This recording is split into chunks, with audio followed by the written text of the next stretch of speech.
what we observe lately is that people are far more mobile than ever before. And I take it back to the fact that you can, what Sauri pointed out, and you sit at home, you do your research.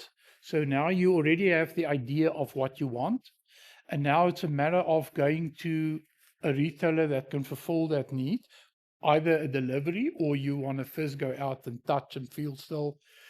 And then there's also the whole thing while we are on the move, driving, doing business, you stop, you interact.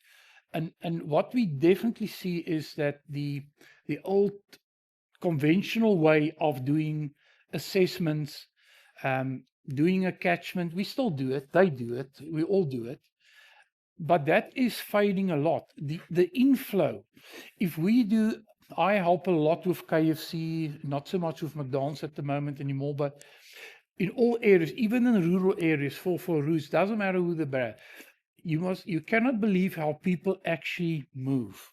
And with BP on the filling station, that's the ultimate transient type of sites.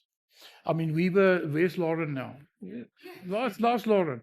We were now busy with a major site on Richo Aces. I mean, that's a site that's just under 1 million volume a month. I mean, that's a site like that, but there's nobody living in the area. Nobody.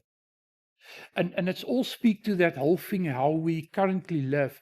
I bet a lot of people that's going to leave here right away, they're going to probably on their way, if they from Pretoria stop somewhere, and then they're going to support retailer, whether it's a C store or whatever, on their way, or they now close to a retailer here in Sandton. I'm here, so I might as well. And you will see the mobility and the movement is far, far greater than ever before.